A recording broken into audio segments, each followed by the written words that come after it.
Hello, everyone. Welcome to Opinions by Dr. Frank Tianshi. I'm Frank. Okay. In this episode, let's talk about how Chinese Americans, as a minority group in this country, should prove ourselves or view ourselves. Okay. Well, why am I talking about this? Why is this an issue? Okay. uh, in the middle of April, uh, I was interviewed by a Chinese television network based in New York. One of the hosts of the program asked a question, you know, that is, in America, when other ethnic groups are viewing you with different eyes or viewing you with different, seem to be with different attitude, how should we Chinese Americans view ourselves? How should we um, uh, view our state or our status in this country, in this society?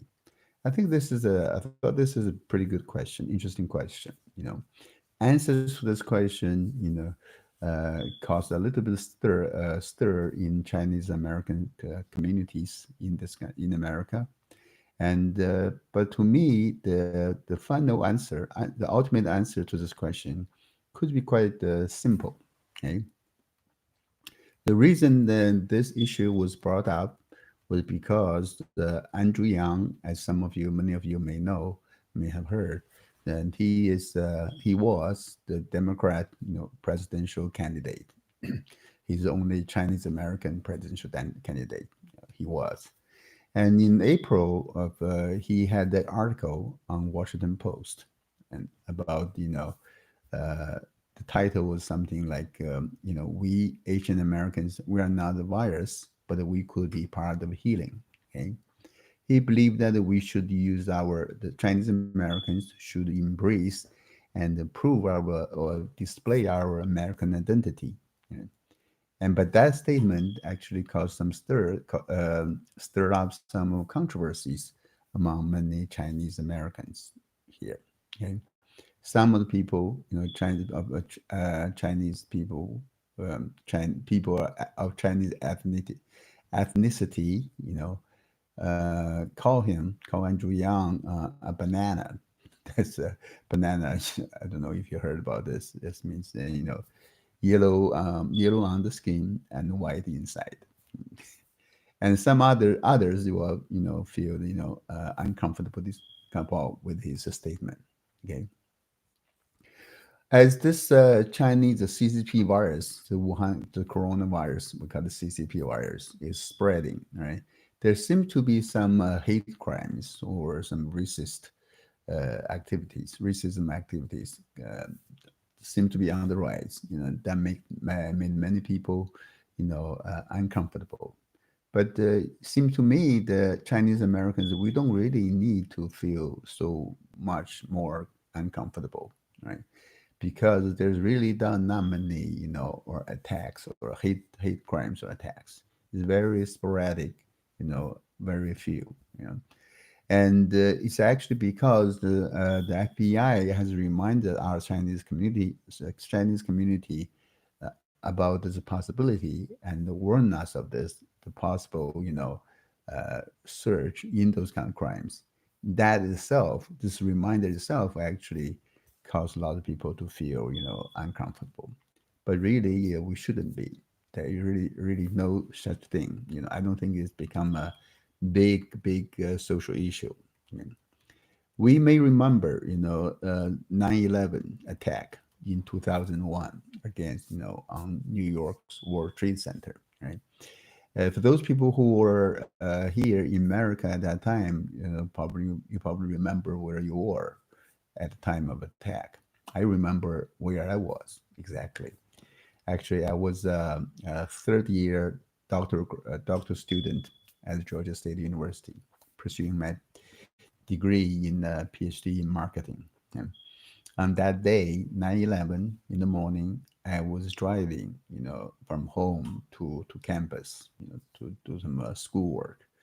On the way, halfway through, on the way, I was listening to the radio, and then I heard about this attack, and then I heard about the immediate responses from government, federal, state government, and I learned that the old state government buildings, including our campus, is closed. Right, so halfway, on the way to campus in downtown Atlanta, and just I turned around, you know, went back home and glued onto the TV tubes. Okay, I'm sure many people remember that. At that time, what impressed me was that when the U.S. government was trying hard to rescue people from the wreckage, and I also noticed there was a government order, direct order, that the government will protect, the police will protect all those mosques and Muslims in America because they were afraid that those Muslim American citizens could become the target of revenge. Of course, there's no large scale revenge after that, but at least this shows that the American society is a rational, it's just, and also there's a protection for the vulnerable people or group of people. Yeah, when this CCP virus, attacks America, it's leading to huge losses in American society. I think the FBI's warning also serves to actually benefit, protect Chinese Americans, and also shows, this a high degree of stability in our society. Okay. Andrew Yang believed that the Asian Americans, not just Chinese Americans, but Asian Americans, should do something, through some acts to show our, patriotism, and that we care about the community, right? He felt that Asian Americans could become the model, the good citizens, and so then we can do that to help hold or to help to stop, racism, right? I think his intention is pretty good. He's out of compassion, right?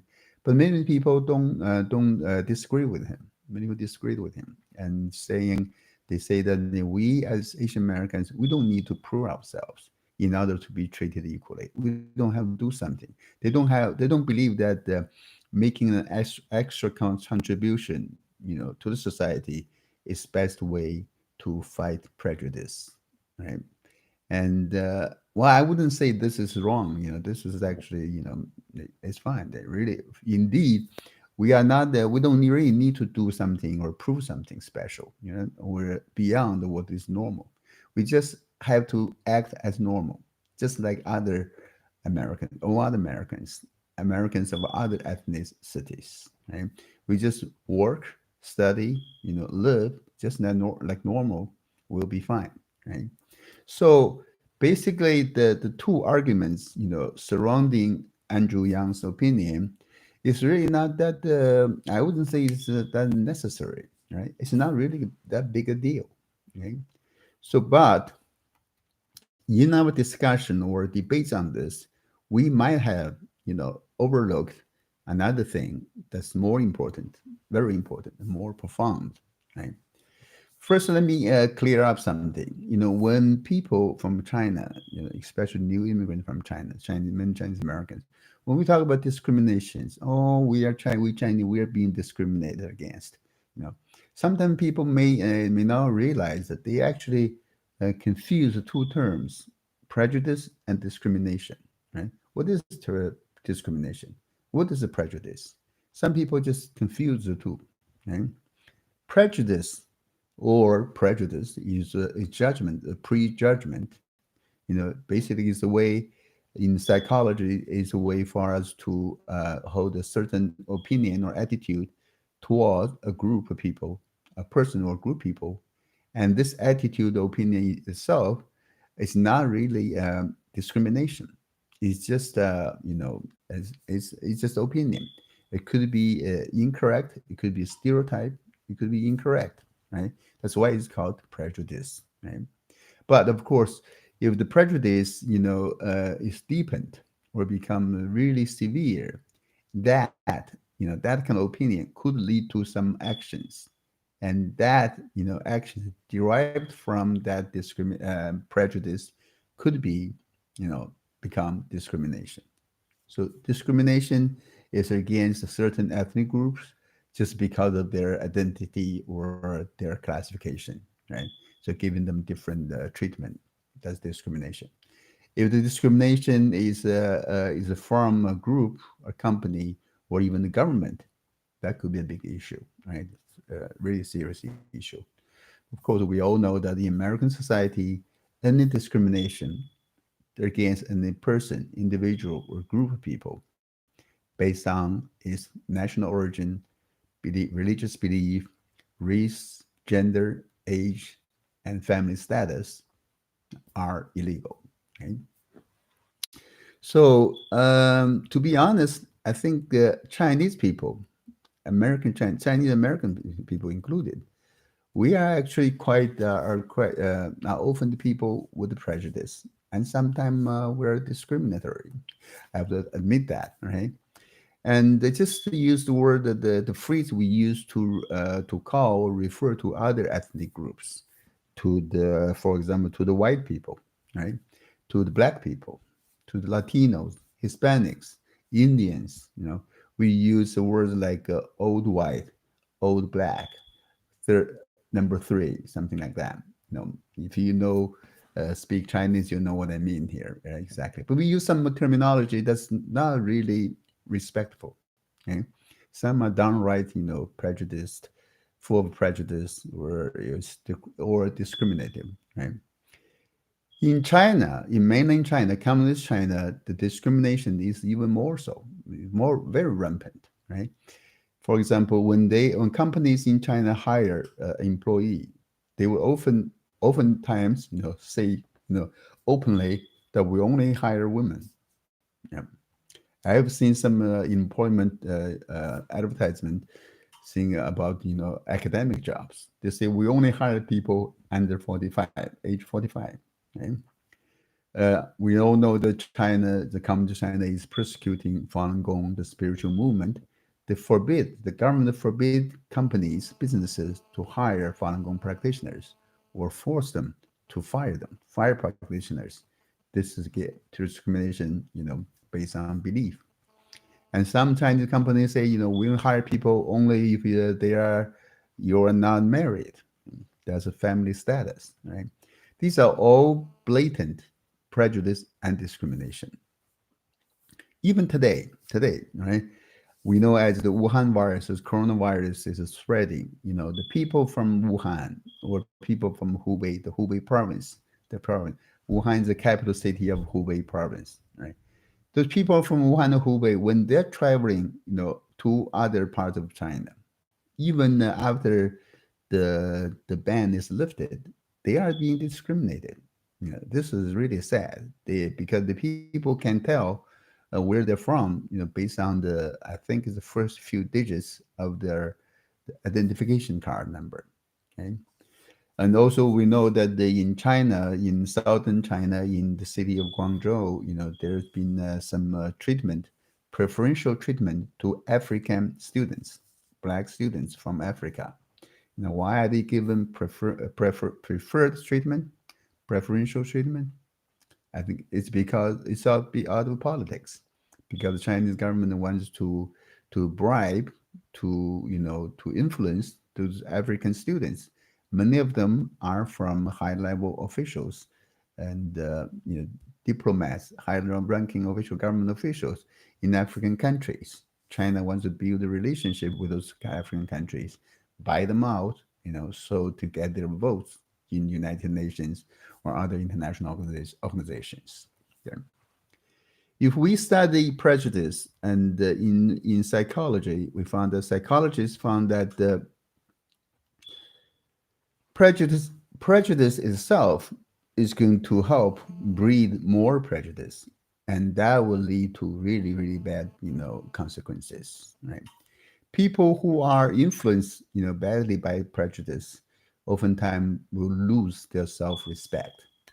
they're more vulnerable to official, propaganda and cheating. When they are under pressure, they could become more hateful, right? And they will be very sensitive to prejudice or even not real prejudice. It's just their different opinions, right?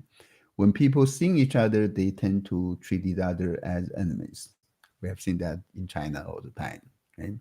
So we can only often see this kind of prejudice and discrimination rampant in Chinese American societies, but not really in mainstream American societies. So, so therefore, for Chinese Americans, for us, if we say that we are being discriminated, where someone has a prejudice on us, or give us white eyes, for example, and we need to really look at this. Are these things really oftentimes are reflection of the bad influence of us, from the Chinese Communist Party culture. Right? We used to live in a society with no rule of law, no human rights. We used to be, suspecting of each other, con each other, fight among each other, and have are getting used to this mentality of class struggle, and there's a lack of morality, right? So all those things may contribute to our inappropriate behaviors. So this has everything to do with Chinese government's destroying in Chinese traditional culture, religions, beliefs in China, and atheism, and etc. Okay. So when Chinese Americans talk about being discriminated, so we need to first, get rid of those propagandas, ideals, things, thoughts, way of thinking from the Chinese communists and their agents in America, right? We need to look at ourselves. Are we fair and just, right? Do we treat other people, other ethnicities? Do we treat the American system, democracy, with the righteous mind or with some prejudice? Right? Do we discriminate on other people? Right. So we need to ask these questions to ourselves first. Right? With this CCP virus spreading and causing huge damage in American society, a lot of things will have changed. I'm sure the whole human society, after this pandemic, will not be the same. I strongly believe that. So when that's why Andrew Yang said the Asian Americans should embrace the American society and to display or showcase our American identity. I agree with that, right? But we also must realize those CCP virus and the pandemic is not brought into America by us, right? So we don't need to take responsibility for the acts of Chinese Communist government. But when we do something weird in the society, right? And we are actually, helping the Chinese communists in the propaganda against America, right? That's something we should be careful about, right? When President Trump and some congressmen, call this virus China virus or Chinese virus, I don't feel offended. It's fine. It's truly correct. It's correct. It is from China, right? But more precisely, what we should do is to help Americans because we know more about the going on the nature of China, Chinese government, and Chinese people.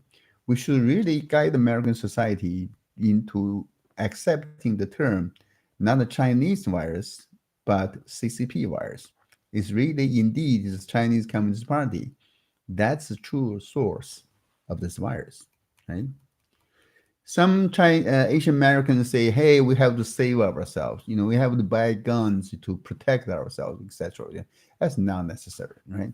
What we truly need is we need to have self-respect, right? Make sure we are uh, dignified, honorable people in the society. Yeah, we have to prove Asian Americans. We have to prove that we are Americans.